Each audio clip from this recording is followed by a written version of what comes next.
the impact of the United Nations on America's armed forces.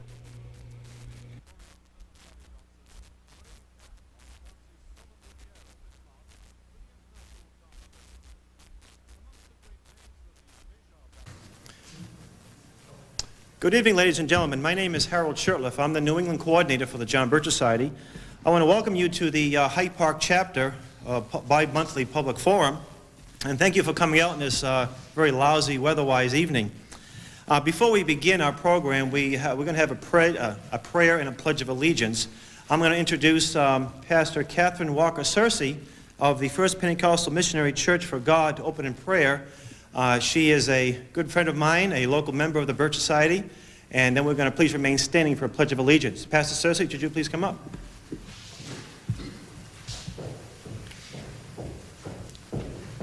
Please stand. Father, this night we come to thank you for allowing us to come into such an opportunity as this. God, we ask your blessings upon each and every one across this whole country, oh God. We thank you so much for the John Birch Society. We pray, oh God, that with their knowledge and their wisdom and their understanding of government and what's going on, that you will speak to the people. We thank you so much, and we just praise you for who you are and for what you're doing in this society. In the name of Jesus, amen. Amen. I pledge allegiance to the flag of the United States of America and to the republic for which it stands, one nation, under God, indivisible, with liberty and justice for all. I want to recommend that everybody here put their name on our mailing list. We have programs every other month, public forums. And for those of you who may be watching this program around the country, at the end of the program, there'll be an address and a phone number, hopefully, and you can contact us, or you can call my Boston or Hyde Park office if you live in the New England area. I want to mention a few items we have available. Mr. McManus will be discussing putting out a lot of information. And keep in mind, everything we talk about, we can very well document. And one of the most revealing documents is a little item that Mr. McManus will talk about. It's called Freedom from War, State Department Document 7277. In a special issue of the New American, we call it the New World Army issue, we have the document stitched in, and please pick a copy of this up. Also, to complement this particular issue is a copy of what we call the Police State issue of the New American, and this also contains 7277 and a lot of interesting information about the gun control issue. So please, we urge you to take this information. Without the information, you're not going to be able to inform others properly. At this time, I want to introduce our chapter leader for the Hyde Park chapter, Attorney Paul Gallifin, and he will in turn introduce our speaker this evening. Paul?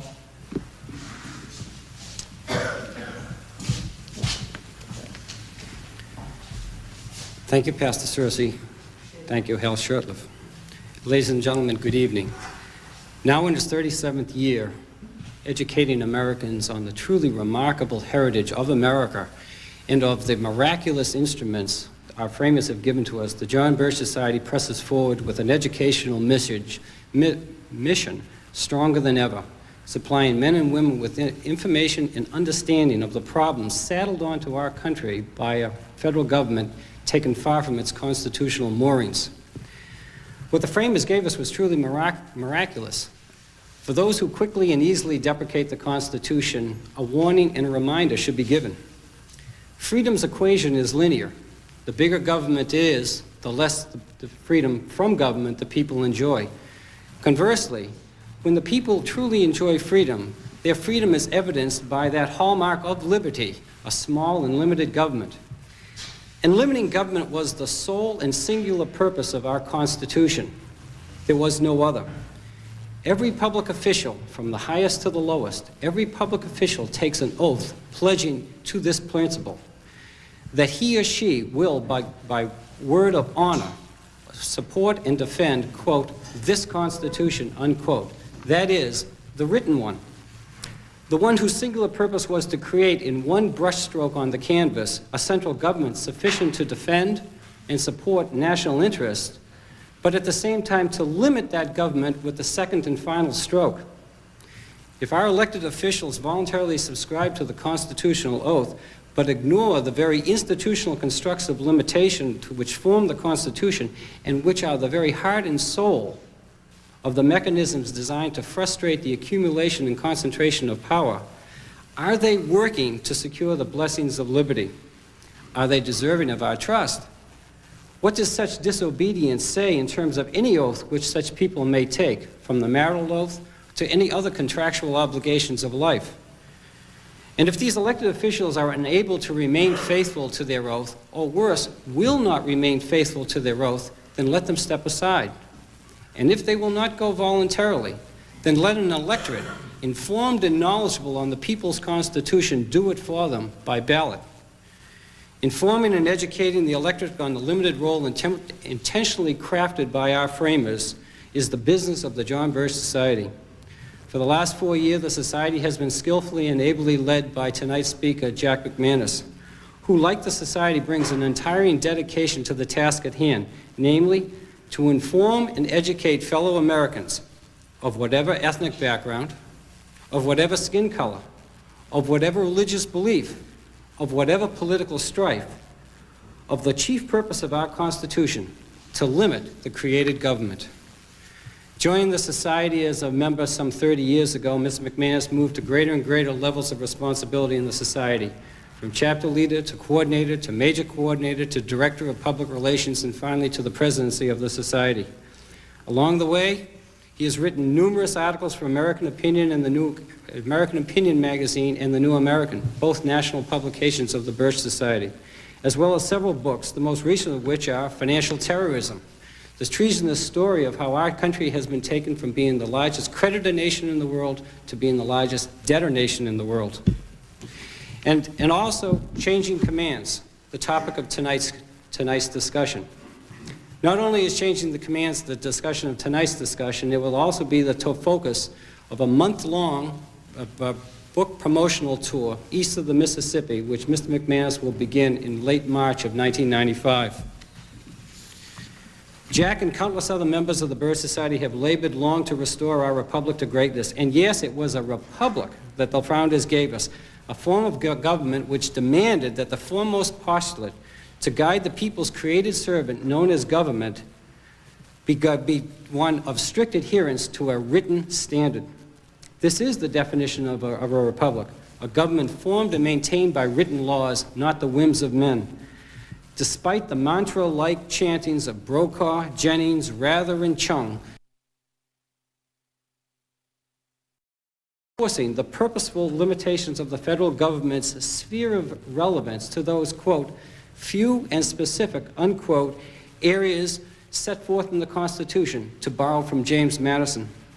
And let us be about the business of letting friends, neighbors, business associates, and colleagues know this too. For what purpose? So that the people, all of the people, will enjoy the greatest amount of freedom from government. Early on in his life, Mr. McManus recognized the honorable and worthy goals of the John Birch Society. These same honorable and worthy goals are also deserving of the attention and thoughtful investigation of every American who is puzzled at the direction our country has been taken. Never has the John Birch Society been the racist, anti-Semitic, anti-Catholic, fascist, Nazi-like extremist organization which those who champion big and bigger government have falsely accused the society. The John Birch Society proudly welcomes into its ranks any and every American who is motivated by morality, a love for freedom, and who is willing to work for that ideal which is encapsulated in the Birch Society's motto: less government, more personal responsibility, and with God's help, a better world. The United Nations, the New World Army, Changing Commands. Ladies and gentlemen, won't you please join with me in welcoming the President of the John Birch Society, Mr. John McManus.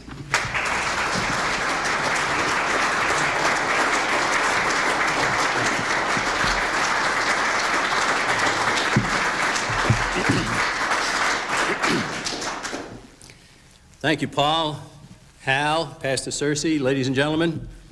Delight to be here on a very mean night out there, I guess we could say.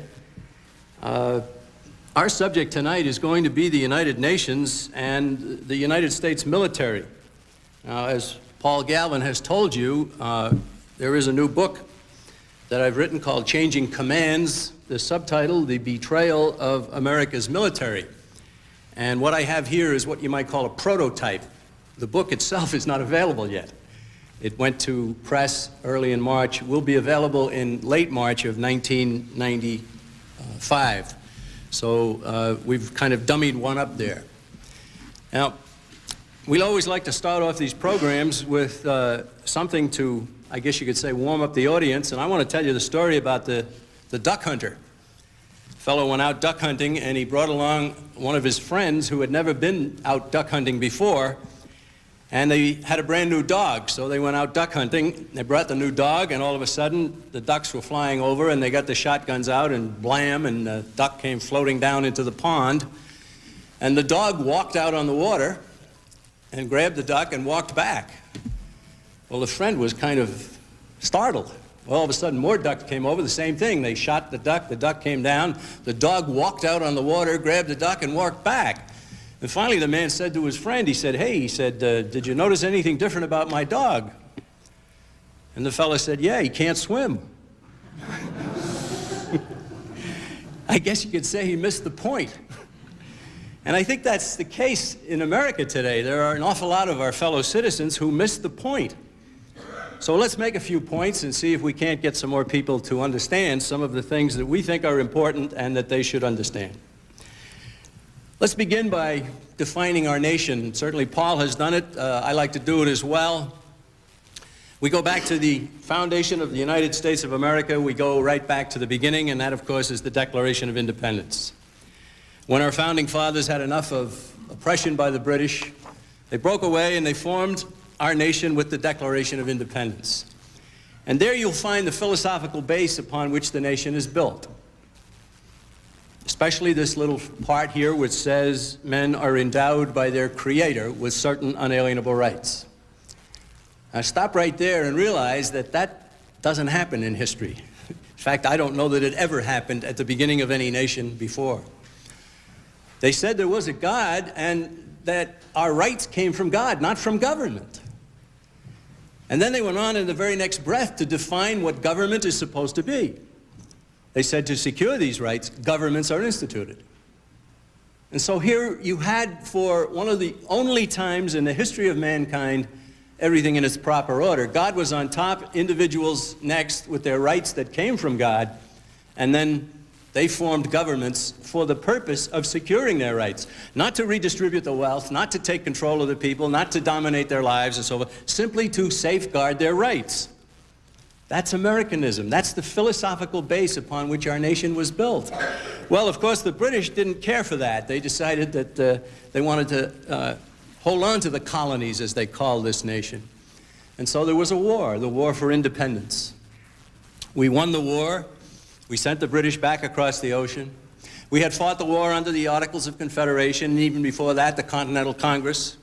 And then in 1787, the founders got together in Philadelphia to revise the Articles of Confederation, but they came out with a whole new governmental system, a marvelous governmental system called the Constitution of the United States of America. And it's so marvelous, you can see how few pages it is. And that would mean that it could never have been written by government today. You can be certain of that. Whom does that limit? Does that limit you and me? No, it limits government, doesn't it?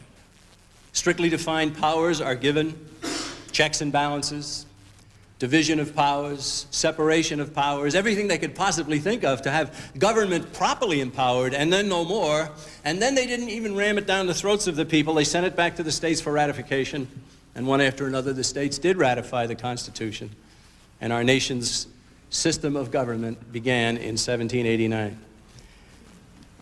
Now, there were some men amongst the founders who were a little bit upset about the fact that it never did list any of these God-given rights. And so there was a pact made, and the pact was, we'll get the Constitution ratified, and then we'll add to it a statement of what we believe our rights to be. And so they did. Those were amazing days, I like to say. The politicians kept their promise. And the Bill of Rights was added. Now, there's the Bill of Rights, the first 10 amendments to the Constitution, which should be considered part of the original Constitution. Now, what do they say? Well, you know what they say, and so do most Americans. They know it's about freedom of speech and freedom of religion and freedom of the press and so forth. But most people talk about it as if government gave us those freedoms, and government didn't.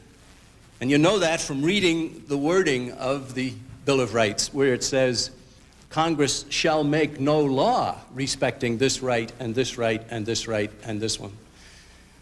Congress shall make no law because the right transcends any power of government which is down here. And so government shall have nothing to say about the establishment of religion or abridging freedom of speech and freedom of the press and so forth. And they are not First Amendment rights, or they are not Second Amendment rights. They are God-given rights protected by the First Amendment, protected by the Second Amendment. And there's nothing more clear. Congress shall make no law. We live at a time, of course, when judges and Congress and everybody else, they are making laws regarding these rights, even while they swear an oath to the Constitution of the United States. The American people have let down their guard, and we are suffering under increasing amounts of government at all times. But anyhow, I wanted to establish what we believe in the John Birch Society. We believe very strongly in what the founders gave us. Now, I said we're going to talk about the United Nations, so let me contrast. We'll contrast the United Nations with the United States. We start off very simply by saying that at the United Nations there is no God. There is no mention of God. There never has been any mention of God. And therefore, the United Nations' attitude regarding rights is not that they come from God. They never really do say where they come from. They want you to presume that the United Nations or some government gave them to you. In 1966, the United Nations published the International Covenants on Human Rights. I've been carrying this booklet around with me for many years. You can see it's getting a little bit soiled. Now, one of the covenants in this United Nations document is the International Covenant on Civil and Political Rights. There are actually 3 in the booklet. The International Covenant on Civil and Political Rights has been labeled the equivalent of the Bill of Rights of the United States Constitution, because it talks about the same kinds of rights.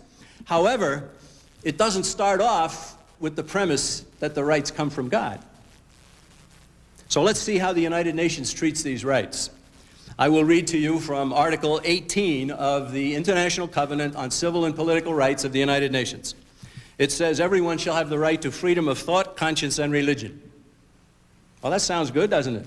Where did it come from? They didn't say. And 2 paragraphs later, they say this: freedom to manifest one's religion or beliefs may be subject only to such limitations as are prescribed by law. In other words, they retain power to cancel the right that they've even talked about. If a right can be prescribed by law, I assure you it will be. And over again, the United Nations says the same thing. The next, Article 19, everyone shall have the right to freedom of expression. And then it says, the exercise of the right provided for in paragraph 2 of this article carries special duties and responsibilities. It may therefore be subject to certain restrictions, but these shall only be such as are provided by law. Article 21, the right of peaceful assembly shall be recognized. No restrictions shall be placed on the exercise of this right other than those imposed in conformity with the law. On and on we go. Here's your right, but we retain the power to construct a law to drive that right out of existence. That is exactly parallel to the Constitution of the Soviet Union under Joseph Stalin. And you know how many rights the people enjoyed there.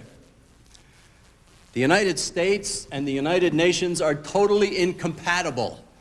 If you get back to the fundamentals of our country, you see that the fundamentals of the United Nations are totally different. We don't want that. We in the John Birch Society would like more Americans to appreciate the great heritage we were given by brave and far-seeing individuals over 200 years ago who constructed this nation and built it on a very sound foundation. Now let's move ahead here. We want to talk about a lot of events in the 20th century, and I like to characterize the 20th century and most of its major events as a progression towards total world government. I think most of the major events of the 20th century occurred because there were people behind the scenes making them happen in order to bring about more government, and world government. Now let me start by repeating something here I frequently heard from the lips of Robert Welch, the founder of the John Birch Society, Lord rest his soul. He said many times, war always means more government. And that's so. What he was saying is that war, in other words, can be a useful tool in the hands of scoundrels. Robert Welch wasn't the first to arrive at such a conclusion. Plato, in ancient Greece, he accused would-be tyrants of, quote, always stirring up some war or other in order that the people may require a leader, close quote. William Shakespeare had King Henry IV advise his son, Prince Hal, be it thy course to busy giddy minds with foreign quarrels. Keep the people's minds on some war while you acquire more power over them. 200 years ago, a British poet named William Cooper stated, but war's a game which, were their subjects wise, kings would not play at. If the people were aware, in other words, the kings wouldn't play at war with their lives and their treasure. Before Robert Welch, however, hardly anyone would use the word that all of these thinkers were hinting at, and that word is conspiracy. Kings and rulers have forever been engaged in conspiracies to feather their own nests, or, as Abraham Lincoln once said, they were always involving and impoverishing their people in wars for deceitful purposes. One man who did have the guts to use the word conspiracy to describe exactly what I'm driving at was Alexander Hamilton. I'll get to what he said in a moment. But first, let's remember that our nation's affairs are supposed to be guided by this Constitution. It grants power to Congress to raise and support armies. But it forbids Congress to fund such a force for any term longer than 2 years. And then in a separate article, a separate clause, it grants power to Congress to provide and maintain a navy. Now there's a big difference here. Congress may raise an army and can't fund it for more than 2 years at a time, but Congress must provide for a navy. Why the difference? We may have an army, we must have a navy. The difference is easy to explain. The Founding Fathers knew that a standing army could do exactly what Plato, Shakespeare, Cooper, Robert Welch, and many other great thinkers throughout history had learned. They learned that if an unscrupulous ruler has a military force at his disposal, he will likely use it not to promote the nation's interests, but to promote his own. Unscrupulous ruler. That might be the redundancy of the month. Our nation's founders greatly feared the creation of a standing army, which is why they stipulated no funding for one for more than 2 years at a time. Let's recall that one of the complaints against King George in the Declaration of Independence, which of course, if you've read, you know, is a series of complaints against the king, which is why we're declaring ourselves independent. One of the complaints aimed at King George was, he has kept among us in times of peace standing armies without the consent of our legislature. In other words, they'd had their fill of standing armies. And yet James Madison stated that the Navy will be a principal source of her security against danger from abroad, and that it would not be the kind of force that a leader could turn against his own people's liberties. An army could be turned against the people, they believed, because it was within, but a navy could not because it was along the shore. So they feared a standing army, but they still went ahead and appropriated funds for one because they knew that other nations might move against the infant United States. Hamilton said that prohibiting an army would have the United States, quote, exhibit the most extraordinary spectacle, that of a nation incapacitated by its own constitution to prepare for defense before it was actually invaded, close quote. I'll get back to Hamilton. It was while he was arguing in favor of a limited standing army that he talked about a conspiracy that might arise to use an army to subvert the liberties of this nation's people. Here is what he said in the Federalist Papers. And of course, I recommend these. I recommend reading the essays that the Founding Fathers wrote to explain the Constitution. Madison, Madison, Hamilton, and Jay wrote essentially letters to the editor of a New York newspaper to explain the Constitution to the farmers in New York State. And if you read these, you'll appreciate the level of education in that period, because I've known college graduates who cannot read the Federalist Papers today. But those farmers most of them never even went to school. But anyhow, what did Hamilton say? In Federalist number 26, he said this: "An army so large as seriously to menace those liberties could only be formed by progressive augmentations, which would suppose not merely a temporary combination between the legislature and the executive, but a continued conspiracy for a series of time." In other words, he said it would have to have been plotted out in order to get the standing army to go against the people's wishes. You can see from that passage that he worried about a potential conspiracy involving the president and the Congress to use the military for evil purposes. But he went on in this very same essay, and he said this: "Can it be supposed that there would not be found one man in the Congress discerning enough to detect so atrocious a conspiracy, or bold and honest enough to apprise his constituents of their danger?" Well, after raising the possibility of a conspiracy to use the military wrongly, Hamilton said that such a conspiracy was impossible. He and others among the founders expected that the Constitution would always be understood and respected by the members of the Congress, and especially by the people. He could not imagine that powerful forces working in the shadows could arrange to have national leaders betray their oath and misuse the military.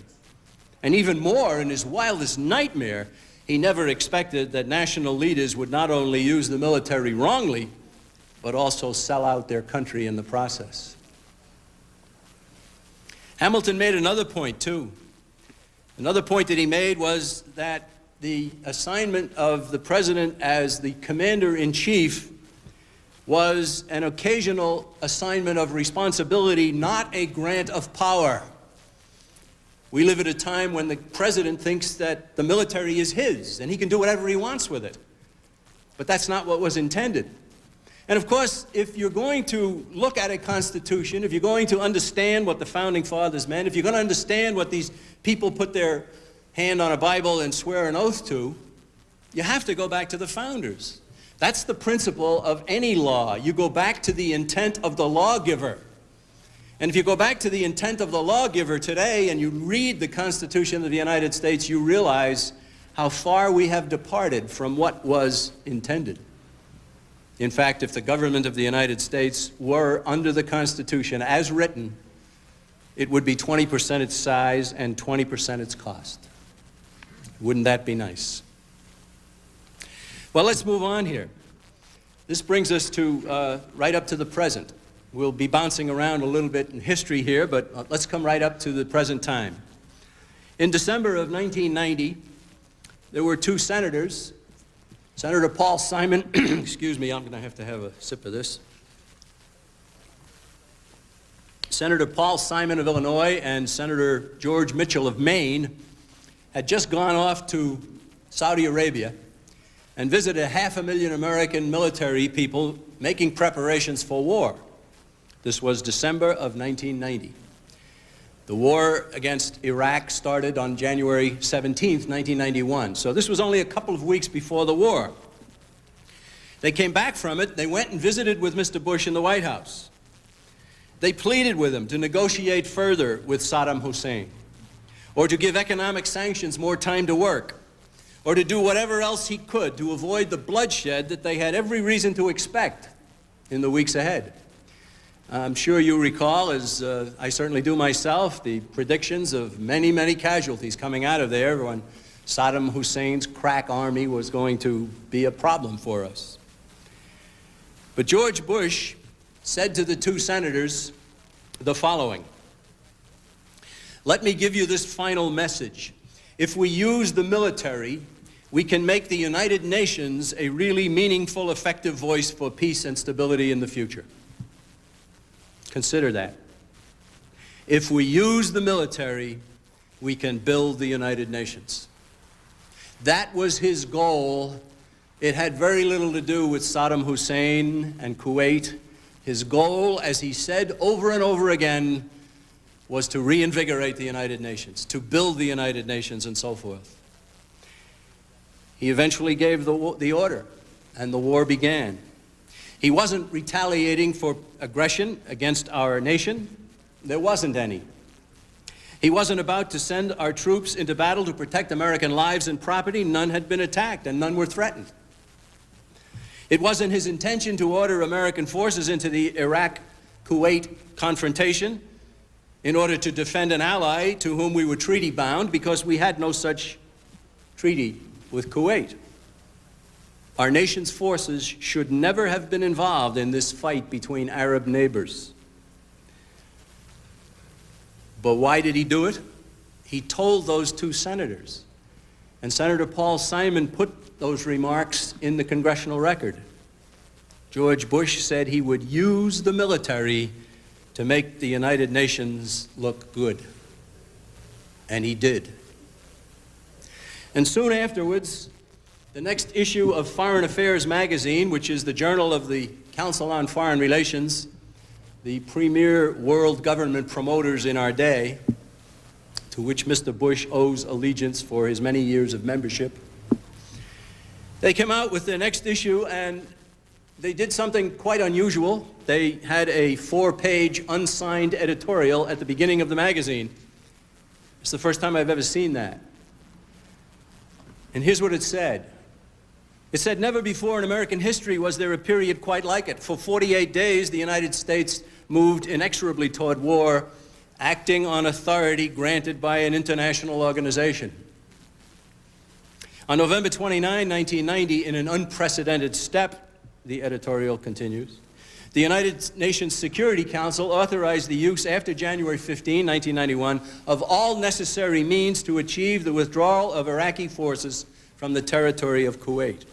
On January 12th, the Congress of the United States authorized President Bush to use American armed forces to implement that resolution." That, too, was unprecedented, they said. And indeed it was.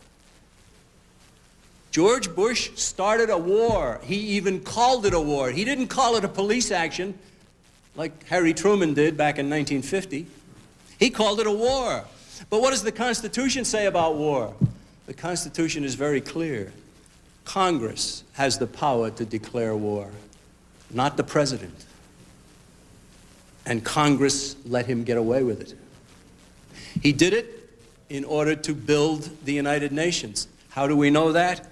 He told us so, didn't he? If we use the military, we can build the United Nations. That's what he said. Well, what then happened?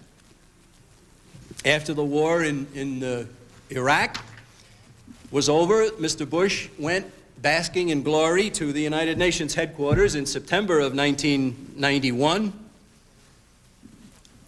And excuse me, let me get back to something in the interim. In June of 1990, oh, my notes are mixed up here. Let me see here. In September of 1991, I was correct. President Bush went to the United Nations and he delivered a speech. It was called his Pax Universalis speech, universal peace. And in that speech, he placed the United States on record favoring United Nations military action to settle nationalist passions within the borders of any nation. He even sanctioned the use of UN power to remove a nation's leader.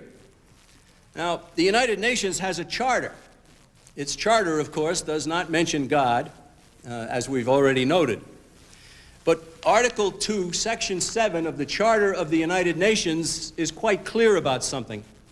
It says, "Nothing contained in the present charter shall authorize the United Nations to intervene in matters which are essentially within the domestic jurisdiction of any state." In other words, the United Nations, for whatever it is only supposed to have some sort of attitude about conflicts between neighboring nations or other nations, not within a nation. Now, what's interesting about that is that a former U.S. ambassador to the United Nations, a man named James Wadsworth, he wrote a book in 1966 called The Glass House, The United Nations in Action. And in that book, he said, it is a foregone conclusion that had this provision that I just read to you from the UN Charter, had that been omitted from the Charter, literally dozens of prospective members in 1945 would have balked at ratification of the treaty. Certainly the United States would have been among them. In other words, most of the nations of the world were saying, okay, if you're going to form this United Nations, don't have any jurisdiction over problems within our borders. But President Bush went to the United Nations in September of 1991 and put the United States on record in favor of the United Nations expanding its scope dramatically. Well, a few months after that, we're up now to June of 1992, and the Secretary General of the United Nations, Mr. Boutros Ghali from Egypt, I'm looking for something here, he came out with a pamphlet, a proposal called An Agenda for Peace. This was June of 1992. And in keeping with the United Nations' overall intention to rule the nations of the world, it begins by noting, and I quote, "The time of absolute and exclusive sovereignty has passed." In other words, national independence, national sovereignty, no more. It then called for United Nations military intervention anywhere in the world to address an entirely new listing of domestic matters within the borders of any nation. According to the Ghali plan, the United Nations would now confront ecological damage, disruption of family life, unchecked population growth, drug usage, poverty, disease, famine, disparity between rich and poor, virtually anything. And George Bush had already said that he was in support of this. Speaking at the United Nations on September 22nd, 1992, Mr. Bush went back to the United Nations. He said, "I welcome the Secretary General's call for a new agenda to strengthen the United Nations' ability to prevent, contain, and resolve conflict across the globe." And he especially mentioned that it was time for the United Nations to be involved in humanitarian relief. Well, you see what we're leading to. You can see the progression here of the United Nations becoming much more of a force in the world, and the United States right behind it, and in fact, the United States troops being used to build the United Nations. We go to December of 1992, 1 month after George Bush had been soundly defeated for re-election. He sent 30,000 United States troops to Somalia in what he claimed was a humanitarian mission. Now keep in mind that whatever was going on in Somalia, it was all within the borders of the nation. And Article 2, Section 7 of the United Nations Charter forbids the United Nations to have anything to say about it. Never mind, we're just discarding that like we're discarding the Constitution and everything else along the way. So George Bush cited a United Nations resolution for authority to go into Somalia, one that he had actually asked the United Nations Security Council to supply. And again, he had no constitutional authority, he had no congressional authorization, and there was very little said by anybody in Congress. Well, pretty soon they were shooting. The humanitarian mission was changed into a little bit of a scrape here and there, and pretty soon 18 Americans died after being ambushed in October of 1993. And when U.S. television showed the body of an American GI being dragged through the Somali streets, some of the bloom faded from the UN rose. What did Mr. Clinton do? He's now in office. He pulled out some of our forces, but then he put 4,000 American combat troops under the command of a Turkish general named Servik Bir, the first time in our nation's history that U.S. combat forces were forced to serve under anyone but an American. Another step into the United Nations web. In September 1994, President Clinton sent tens of thousands of our nation's troops to Haiti to enforce another UN resolution. 11 months before that deployment, Senator Jesse Helms of North Carolina sought to amend the Defense Appropriation Act to bar any allocation of funds for military action in Haiti unless Congress approved such action after it received written certification from the President that it was necessary to protect and evacuate American citizens. The Helms Amendment was defeated in the Senate 83 to 19. No, excuse me, that can't be. That's 102. 81 to 19 it was. So here we have another step. You see, precedents being made all along the way. There were some people who went to President Clinton and said, where are you getting the authority to send troops into Haiti? Listen to what he said. I would welcome the support of Congress, and I hope that I might have it, but like my predecessors of both parties, I have not agreed that I was constitutionally mandated to get it. Well, what does the Constitution say? The Constitution says Congress shall declare war. The founding fathers tell us that the President is the commander-in-chief, but that is an assignment of responsibility. It is not a grant of power.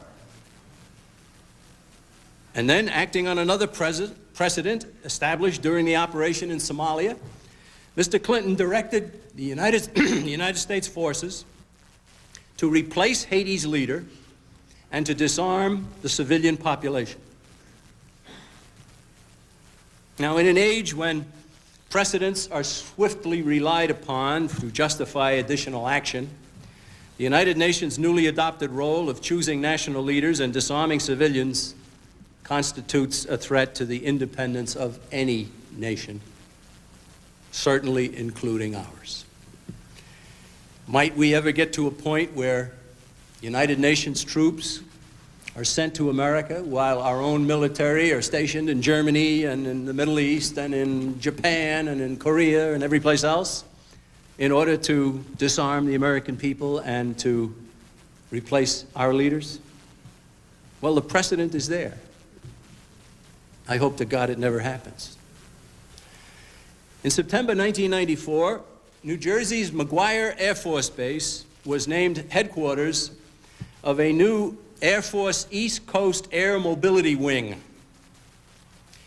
They are equipped with Starlifter cargo jets and extender refuelers, and the base will be responsible for projecting U.S. military power throughout Europe and the East. Travis Air Force Base in California, similar responsibilities, had earlier been designated as headquarters for the West Coast Air Mobility Wing, and the two bases will help to fulfill whatever UN-related missions a president assigns to our forces. Now, as Air Force Chief of Staff nominee, he was just a nominee at the time, he's now the Chief of Staff, Air Force General Ronald Fogelman, who happens to be a member of the Council on Foreign Relations, he visited the McGuire base at that particular time when it was being named the headquarters of this new air wing. And referring to his Air Force Command insignia, he stated, I wake up some mornings and I look at this patch and I wonder whether it is the United States Command or the United Nations Command. And of course, it didn't bother him at all. He's perfectly willing to go along with all of that. He's been a member of the Council on Foreign Relations. He's imbued with their attitudes about world government and about the wonders of the United Nations and so forth. Well, ladies and gentlemen, as you can see, we are giving away our military. We are allowing the president to do what he wants with it, and they never do anything without the United Nations involvement. We started this with President Bush building the United Nations and using the military to do so. But in order to understand how we're in the situation we're in, we've got to go way back to the beginning. So let's back up and go all the way back to the time when the United Nations Treaty was being debated in the United States Senate in July of 1945. July of 1945, of course, World War II was still raging in Asia. It was over in Europe. It didn't end in Asia for another 3 or 4 weeks. And the treaty was presented to the Senate. There was great fanfare about it. There was all kinds of propaganda all during World War II about the need for a world government organization to do away with war. The attitude being that if everybody gives up their military and puts it in the hands of the United Nations, then there will be no war. But very few people stopped and said, well, yeah, but what will those who run the United Nations do with that power? Putting all of that power in any repository is asking for it to be used to impose tyranny. Now, back in 1919, the U.S. Senate had been asked to ratify America's entry into the League of Nations. The senators debated the matter for 8 or 9 months and said no. And we did not get involved in the League of Nations. That was to be the main effect of World War I. But when the United States didn't get involved, that meant that the League of Nations would never really amount to much. And so when another war came along, and a case can be made for the Second World War being brought along in order to set the stage for world government, then the senators were presented with the United Nations Treaty, which had been carried from San Francisco to Washington by the Secretary General of the founding conference, who was a man named Alger Hiss, a State Department employee who was later shown, beyond the shadow of a doubt, to have been a communist agent, a disloyal American. During the debate in the Senate, a senator named Burton Wheeler from Montana said this: "If we enter into this treaty, we take power away from the Congress, and the president can send troops all over the world to fight battles everywhere. If you say that's the policy of this country, I say the American people will never support any senator or representative who advocates this policy, and do not make any mistake about it. If we enter into this treaty, we take power away from the Congress, and the president can send troops all over the world to fight battles everywhere." He said that in July 24th, 1945, and 2 days later, when the vote came up for the ratification of the treaty, even he voted for it. And the vote in the Senate was 89-2. There were 2 senators who said no. One of the 2 was Senator Henrik Shipstad of Minnesota. And he said, "It is held by some members of Congress that the United States delegate to the United Nations Executive Council," that would be our ambassador to the United Nations, "in ordering out troops will act independently of the Congress and without its authority, but will be solely under the orders of the President. This view is held by some on the ground that the President is a symbol of sovereignty, and so has the right to call the army into war in foreign countries without consulting Congress." And this is why he was going to vote against it. He saw what was coming in 1945. He said the control of the war power as provided in the Constitution must remain in the Congress if the United States is going to remain a republic. So he and Senator Langer from North Dakota were the only 2 votes against. The treaty was ratified. Now, Senator Wheeler, who made such a profoundly sound statement, figured that later on down the road he'd get a chance to vote against a carte blanche permission of the president to do what he wanted with the military. And that came up in December of 1945, 5 months down the road, with a vote on what was called the United Nations Participation Act. Right from the start of the debate about this act, it became obvious that no interference with the plan to arm the president with power to commit troops to UN duty would be tolerated. There was Senator Wheeler, I mentioned him, from Montana, and Senator Raymond Willis of Indiana offered an amendment to this UN Participation Act. Their amendment specifically challenged the unconstitutional grab for power by the executive branch. Their proposal sought to require the president to obtain congressional authorization each time he wanted to make the United States Armed Forces available to the UN Security Council. The vote was defeated 65-9. And you can see the casting aside of the Constitution. We're talking 1945. The problems that we're faced with today are not problems that just arrived. The seeds were planted, and the horror of war was so great that these people were saying anything to prevent more war in the future. So the United Nations Participation Act was passed. We move ahead now to 1949 and the creation of the North Atlantic Treaty Organization, NATO. NATO, of course, was a military alliance. But John Foster Dulles, who was now a senator in New York, would later become the Secretary of State under Eisenhower and was a founder of the Council on Foreign Relations. He told the Senate Foreign Relations Committee that NATO should be operated not as a military instrument, but as a step in a political evolution. You see, if the United Nations were abolished tomorrow, the problem that I'm describing would still be there because of NATO.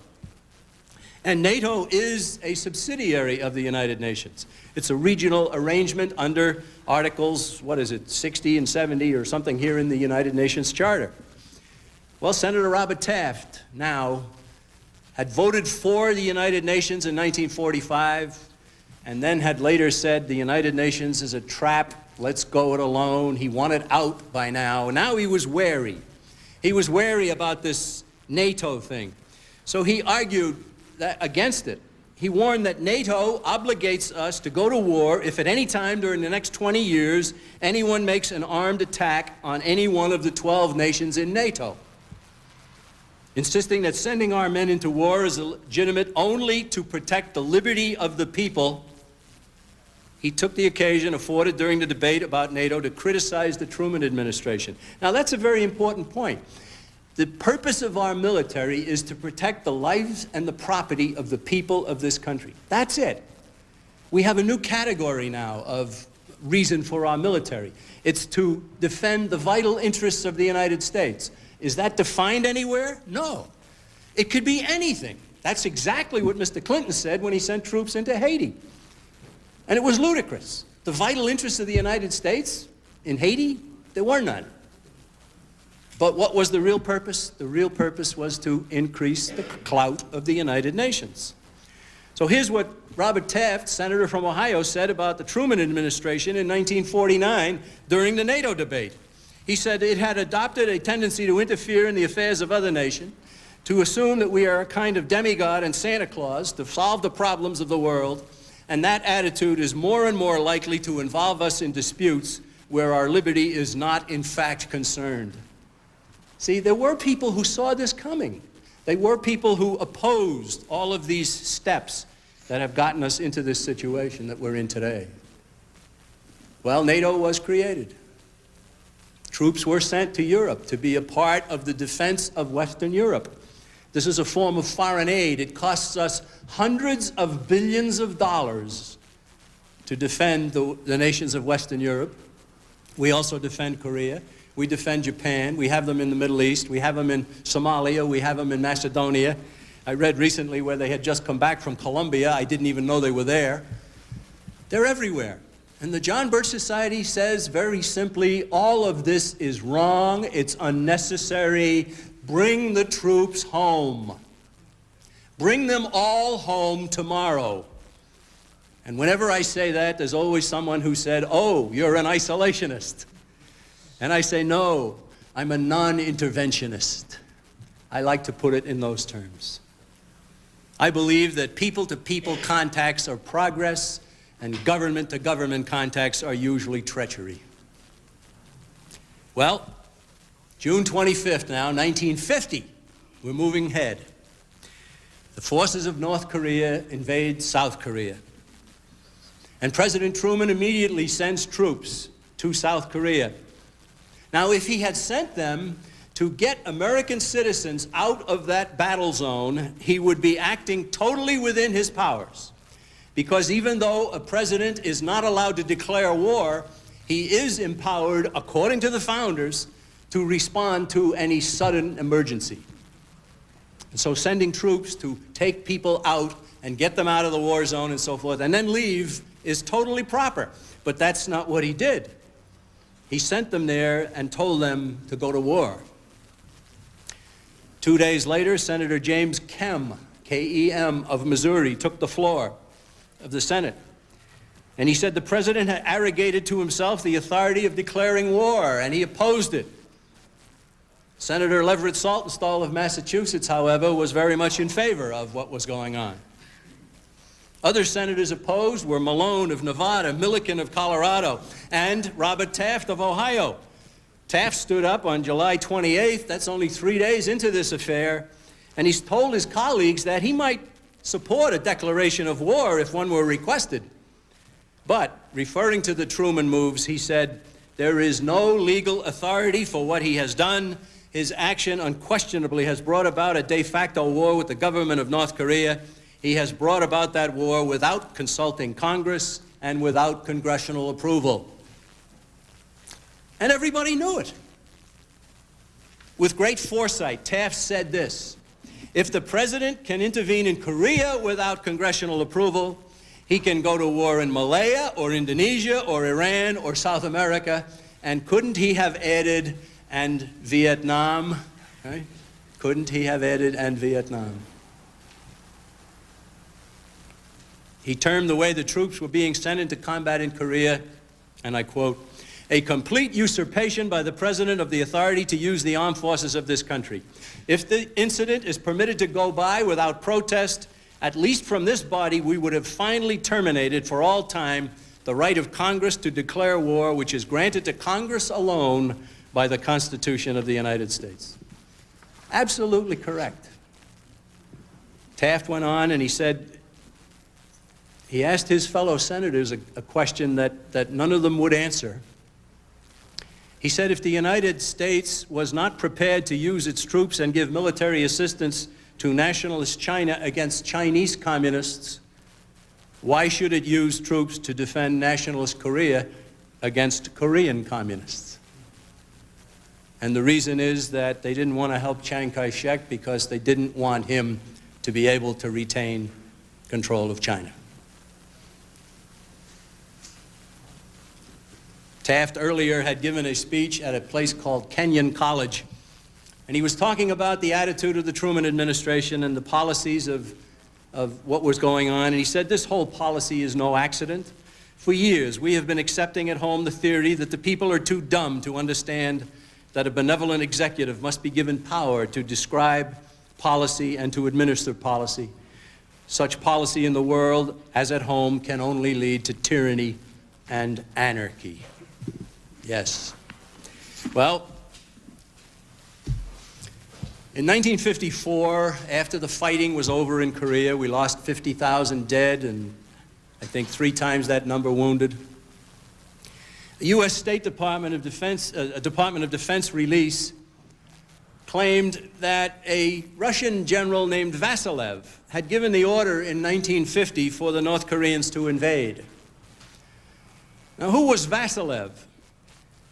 6 months before the North Koreans invaded South Korea in June of 1950, Vasilev was at United Nations headquarters on the staff of the Soviet mission to the United Nations. He was replaced when he went to North Korea to build up the military and then eventually to give the order to march. He was replaced by another Soviet general named Ivan Skliarov. Everything the U.S. commanders were doing in Korea had to be sent to the United Nations. And how do you suppose that the North Koreans knew what our troops were about to do? Over and over and over again. In General Douglas MacArthur's marvelous book, Reminiscences, it's kind of like an autobiography, he quoted a Chinese general named Lin Piao. Now, let's remember that the North Koreans invaded the South, and MacArthur defeated them. And the war was won, for all intents and purposes, when the Chinese Communist forces invaded over across the Yalu River from Manchuria, and the war began in earnest again. And Lin Piao said this: I would never have made the attack and risked my men and military reputation if I had not been assured that Washington would restrain General MacArthur from taking the retaliatory measures against my lines of supply and communications. He knew that MacArthur was hamstrung, and this is the United Nations in action.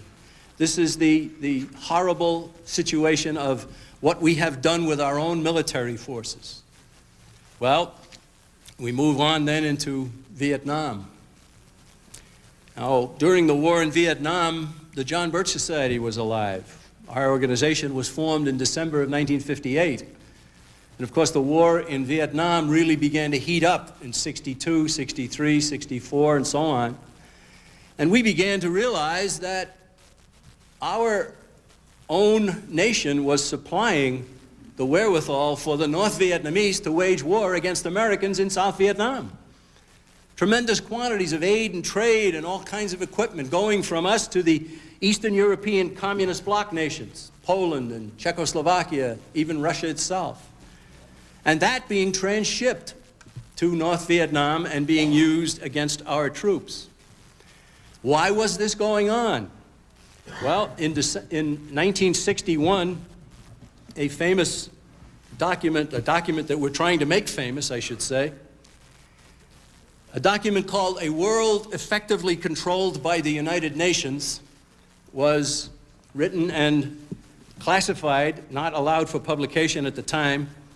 It was done by a man at Massachusetts Institute of Technology, professor named Lincoln P. Bloomfield. Now, you know the thrust of this thing. The entire article, the entire thing was paid for by you and me, State Department publication. And it's how to design a world effectively controlled by the United Nations. That's what its purpose is. And in the course of this discussion, Mr. Bloomfield talked about keeping the Soviet Union powerful and why we were sending aid and trade and all kinds of equipment and so forth. And I'll just read one half of one sentence here and you get the thrust of it. He said, if the communist dynamic were greatly abated, the West might well lose whatever incentive it has for world government. The whole purpose of it was to scare us into saying, my golly, we've got to have a world government because the Soviet Union has missiles. And most Americans didn't stop and ask them, where did they get the missiles? They got the missiles from the United States. Well, we were supposed to be threatened to the degree that we would have given up our liberty and given up our national sovereignty and allowed the United Nations to take total control, but it didn't work. And it didn't really accomplish all of the goals that were set, so there is new techniques now.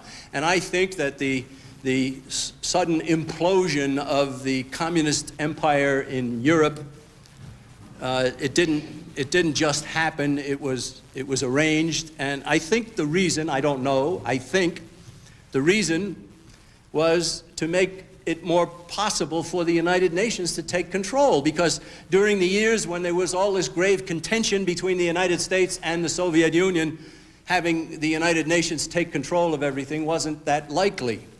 And so now that there's this great attitude of friendship and so on, now the United Nations is growing in its power, and we certainly see that. The war in Vietnam was fought. Our poor troops, they went and they were told to fight but not to win. They were told to shoot but not till they were shot at. They were told not to chase the enemy across the borders. They couldn't go into his strategic hamlets. They fought with one and maybe even 1.5 arms behind their back. And finally, at the end, they were told, it's over, you've lost, and we're pulling you out. And it was also a war that was waged within the United States, a great amount of contention, tearing our nation apart for many long years. Very, very damaging in that respect. But again, 50,000 died, how many 100,000 wounded, and a completely disgraceful situation. Later on, Senator Barry Goldwater finally pried the rules of engagement out of the State Department, and he published them in the Congressional Record. And to read the rules that were set by Robert McNamara and Dean Rusk and other members of the Council on Foreign Relations, rules for how our troops could conduct themselves, it was one of the great betrayals of all time. Well, let's get back to the UN again, and what more do we see here now?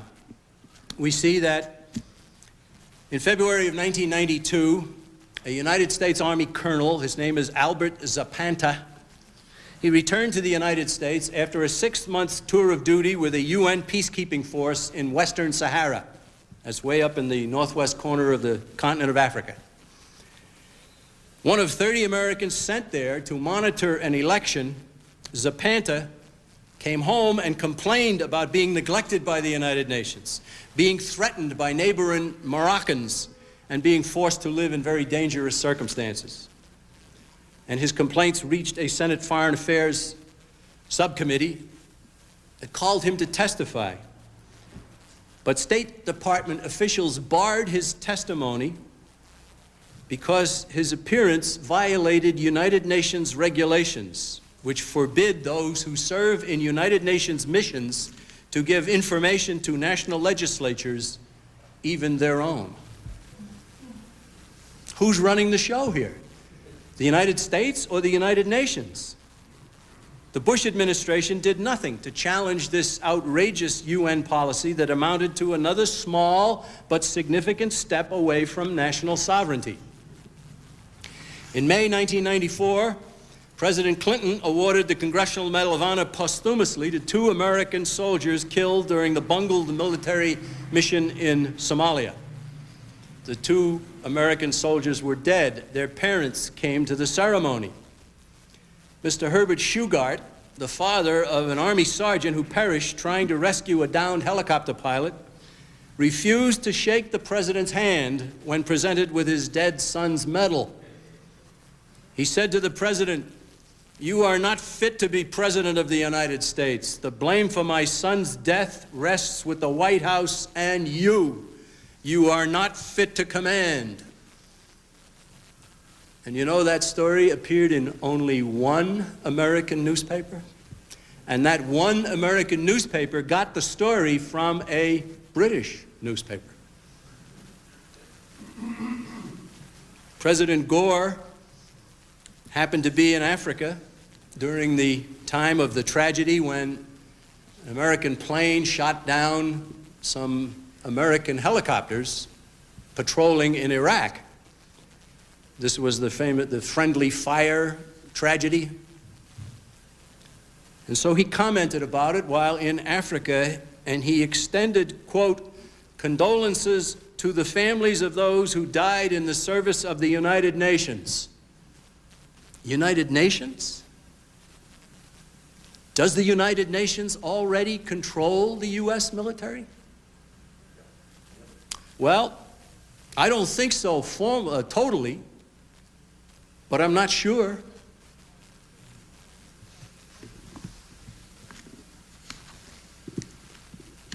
One of the tragedies of the Vietnam War was that we left so many men behind. I have a chapter in my new book about the POW situation. And I give details there that in February 1st of 1973, which was only a few days after the Paris Peace Accords had been signed by Kissinger and Le Duc Tho in Paris, Henry Kissinger hand-carried a letter from President Nixon to North Vietnam's Prime Minister. It contains specific details about our nation's plans to contribute to healing the wounds of war and to post-war reconstruction. But the very existence of the letter wasn't revealed to Congress or to the press until 5 years later, when some of our negotiators discovered it in Hanoi. The letter called for the United States to provide as much as $3.25 billion of grant aid over 5 years. And it called for us to provide other forms of aid in the range of $1 to $1.5 billion. It contained our government's pledge to create a U.S.-Vietnam Joint Economic Commission to develop economic, trade, and other relations between the two countries. Now, neither Kissinger nor the President could deliver the funds that they had told the North Vietnamese they would deliver without gaining congressional approval. But Congress had already considered any such funding the equivalent of reparations or tribute, the price only a guilty party would pay. And they would not go for it. They were in no mood to admit that our nation had incurred any guilt in the war. There was a citizen campaign started by the John Birch Society back during that period to protest against reparations We used the slogan, "Not one red cent." Now, what happened?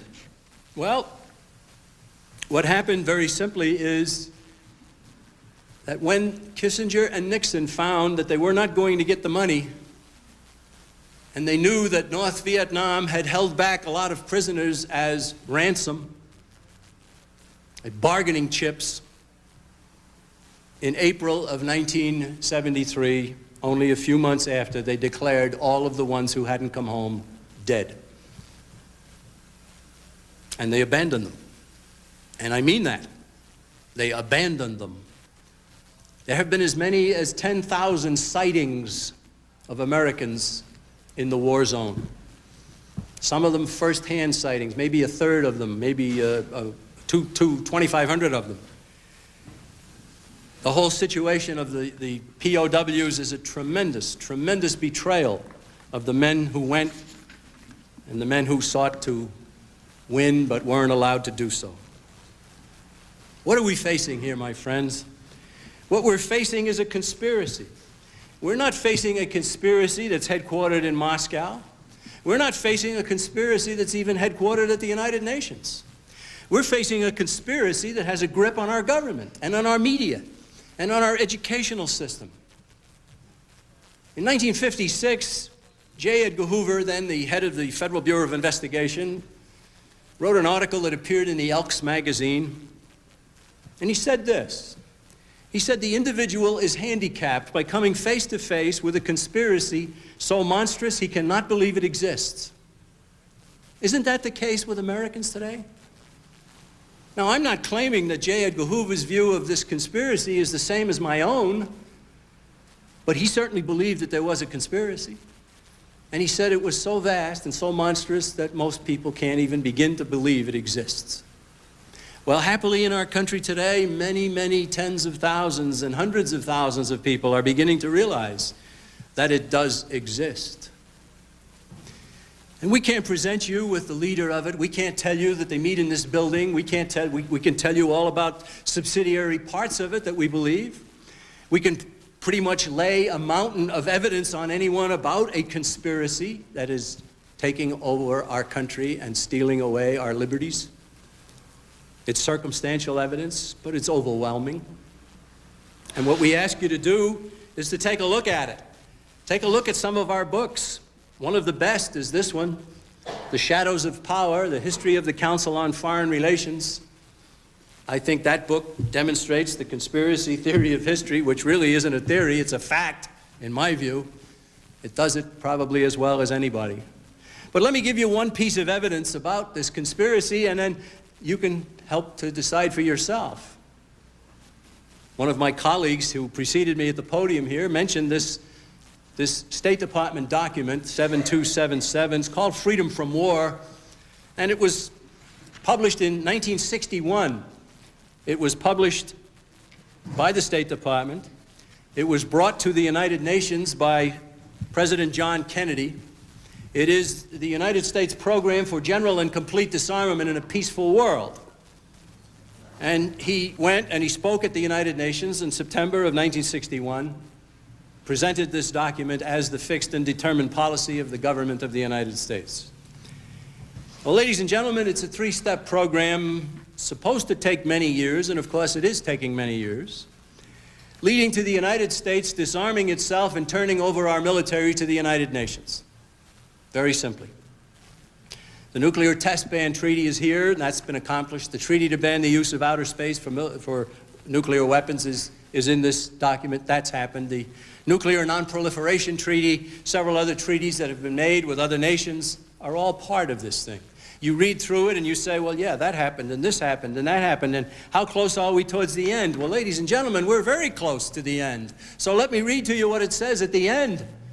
It says, progressive controlled disarmament would proceed to a point where no state would have the military power to challenge the progressively strengthened UN peace force.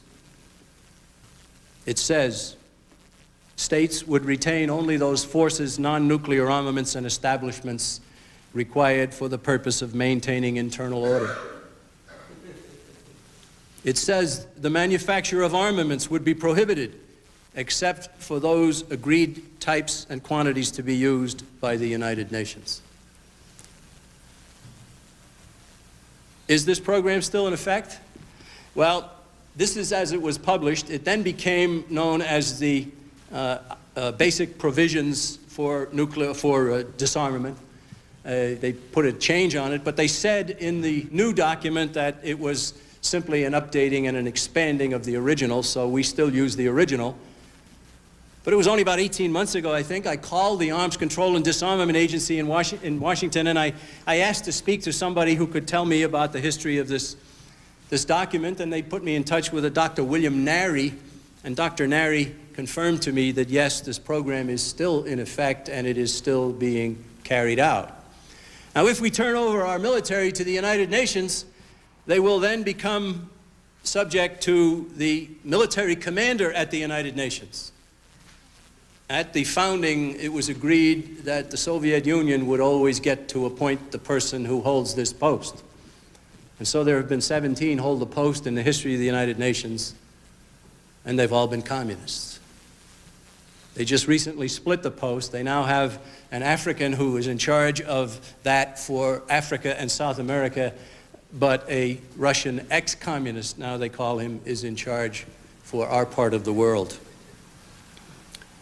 Where are we? Let's realize something. The United Nations is not taking us over. What is happening is our own leaders are using the United Nations to take us over for them. The problem isn't in New York at the United Nations. The problem is in Washington, D.C., in our government. If the United States would not be doing what it is doing for the United Nations would be going nowhere. Practically everything that's happened in the 20th century has given impetus toward a world government. Do we want a world government? No. No, putting all power in any repository is suicidal. Don't do it. Independent nations are a good thing. Yes, some of them will be led by evil people. Some of them will do evil things. But the kind of people who are evil and arise in power in some nations are exactly the kind of people who will gravitate to head the world government. We don't want that. We don't want to scrap the Declaration of Independence. We don't want to give up the Constitution of the United States. What we want instead is for our leaders to stand by their oath to it. And so we must get out of the United Nations.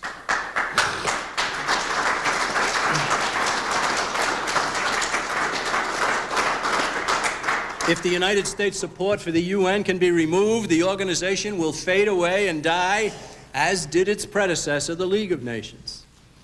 Other nations will follow the U.S. lead, as many have often done in the past.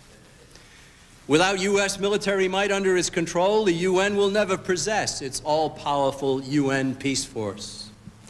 If our nation terminates the steady transfer of our armed forces to UN control and removes our military from all entangling UN-related commitments, the world organization will be stymied. It will not be able to use U.S. forces to compel the peoples of the world to submit to its will, and it will not be able to employ foreign troops to do likewise to Americans. If enough people in this nation can be given the full truth about the United Nations and its many high-level promoters, certainly including our President, our Secretary of State, our cabinet officials, our media, a lot of our professors, foundations, and so forth. If enough people in this country can be given the full truth about the UN and these promoters, instead of the constant stream of pro-UN propaganda, the people of this nation will see to it that their representatives in Congress take action to get us out. George Washington once said that truth will ultimately prevail where there is pains taken to bring it to light. Pains must be taken by many more Americans if this nation is to remain free. Will you help? You folks who are before me, you folks who are hearing this on television, will you help? Daniel Webster has frequently been quoted as saying, "There is nothing so powerful as truth, and often nothing so strange." It may seem strange, but it is true that the peace organization is a war organization, that its vaunted claim to be a fountain of justice is in this mean and vindictive world is a hoax,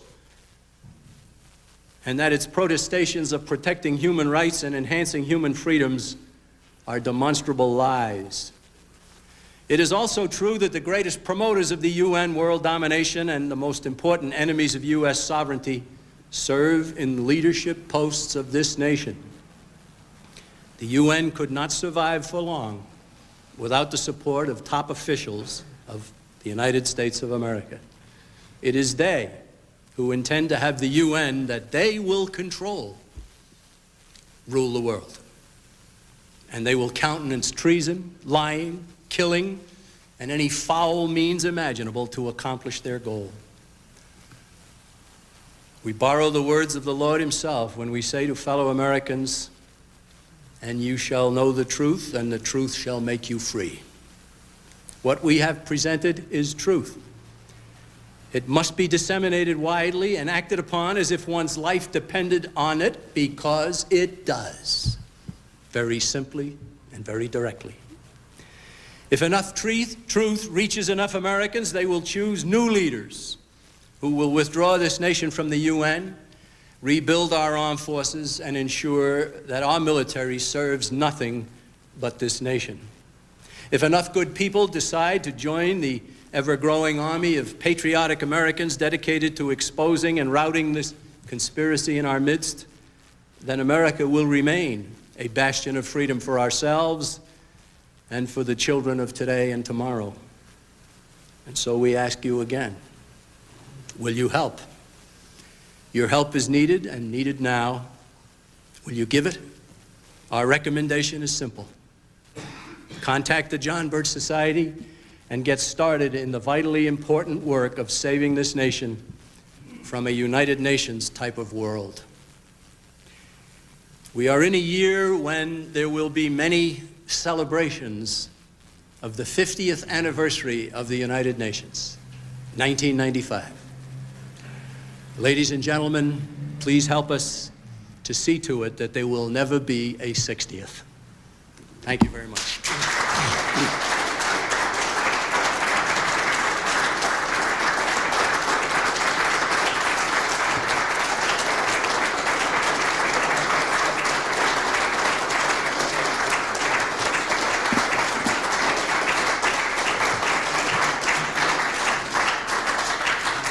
Mr. McManus will be up in a few seconds to take some questions, and we're going to do it Phil Donahue style with the boom. So please remain in your seats or remain in your area.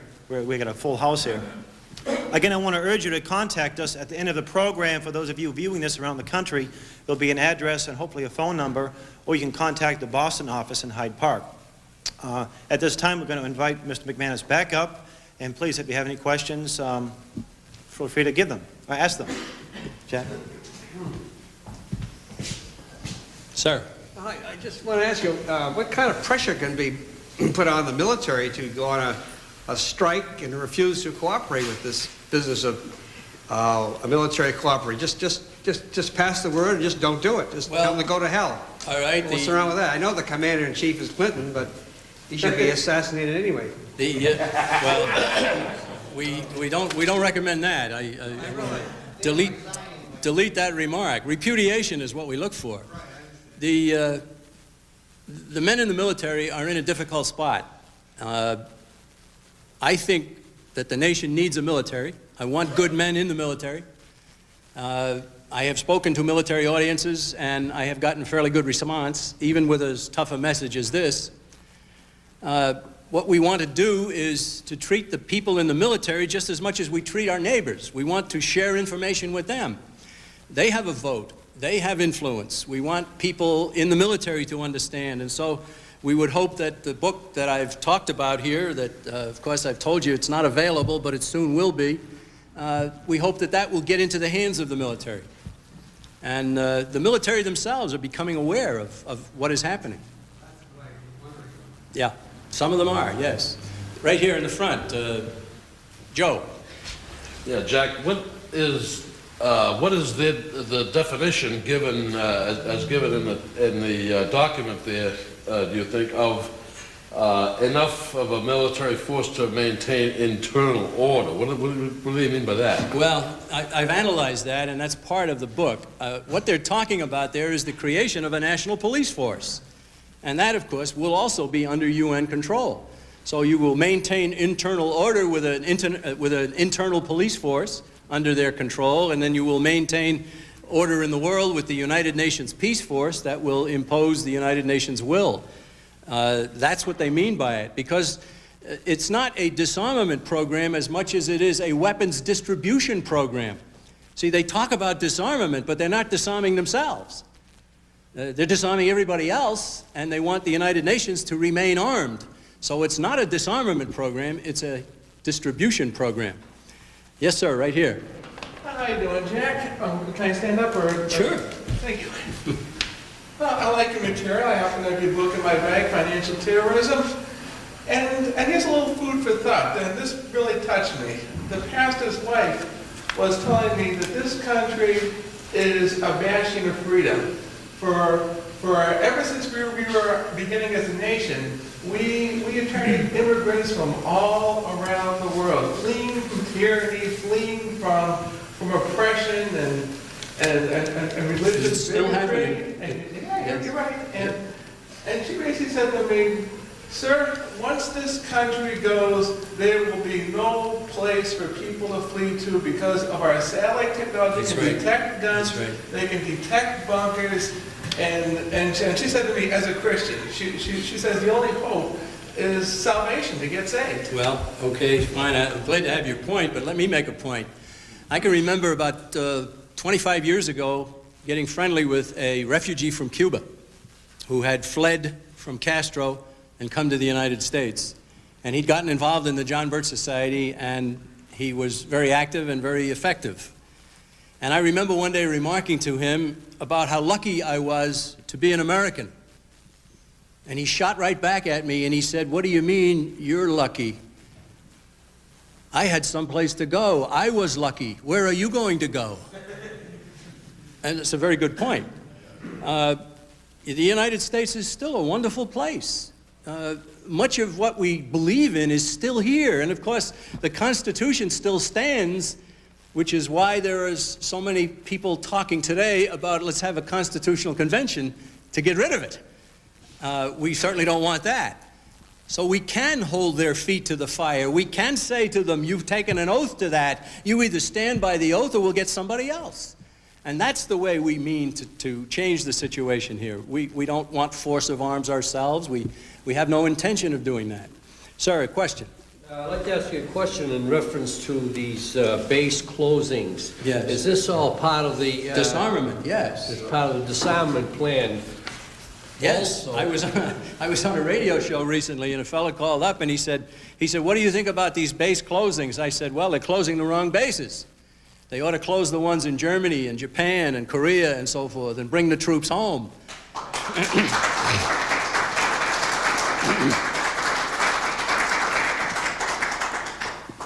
Ladies and gentlemen, let me wind this up with another little dramatic piece of evidence, I guess you could say. In May of this last year, May 1994, we got a letter from a young Marine stationed at the 29 Palms Marine Corps base in California. This is his letter. This is what he sent us, this material. And he gave us his name, and he said he's on active duty, and he had just been ordered to participate in a survey conducted by a Navy lieutenant commander among the troops on the base. And he was so furious after this survey that he came outside and he was talking to some of his fellow Marines about it, and he was just wild, and they were as well. And he said to him, he said, I wish I had a copy of that. I know where I could send it. And the guy said, well, they gave me two, and I brought one out here. So he sent it right to us. All right, it's a combat arms survey, and it asks the Marines to respond to all kinds of scenarios that are painted. Do you strongly agree Do you agree? Do you disagree? Do you strongly disagree? Or do you not have any opinion? Check it off, and so forth. All right. So these are all attitudes. It's all about different roles for the service. And then it gets into the United States runs a field training exercise. UN combat troops should be allowed to serve in U.S. combat units during these exercises under U.S. command. Do you agree, disagree, or something? It's starting to get a little bit heavy at this point. The United Nations runs a field training exercise. U.S. combat troops should serve under UN command and control during these exercises. Do you agree, strongly disagree, and so forth? I feel that the President of the United States has the authority to pass his responsibilities as Commander-in-Chief to the UN Secretary General. Do you agree, disagree, or what? I feel there is no conflict between my oath and serving as a UN soldier. I would swear to the following code. I am a United Nations fighting person. I serve in the forces which maintain world peace and every nation's way of life. I am prepared to give my life in their defense. You see, it's getting on and on. It's prepping young Marines for United Nations control. And then the last question, listen to this one. The U.S. government declares a ban on the possession, sale, transportation, and transfer of all non-sporting firearms. A 30-day amnesty period is permitted for these firearms to be turned over to local authorities. At the end of this period, a number of citizen groups refuse to turn over their firearms. Consider the following statement. I would fire upon U.S. citizens who refuse or resist confiscation of firearms banned by the United States government. The United States Marines at 29 Palms Base in California were required to participate in that survey. And the young fellow who sent it to us, I've talked to him on the telephone, he said he didn't know of any one of them who wasn't really furious about it, which I'm certainly glad to hear. But the fact that they would allow it says something. Why would they allow that? Well, he sent us as well a copy of the base newspaper. In the 29 Palms base newspaper, there was an article about the Council on Foreign Relations visiting the base. The general was just delighted. He was showing the Council on Foreign Relations all around. He helicoptered them all over the base. And then, of course, if you look deeply into it, you see that the Commandant of the United States Marine Corps is a member of the Council on Foreign Relations as well, as is the head of the Air Force and the head of the Army. And in the past 15, 20 years, almost all members of the Joint Chiefs of Staff have been members of the Council on Foreign Relations. Our military is being undermined from within. And a lot of those men don't even realize how they themselves are being used. Ladies and gentlemen, we've got a big job ahead of us. We've got a wonderful country to save. I think it can be done. Education is our strategy, and truth is our only weapon. Please help us. Thank you very much.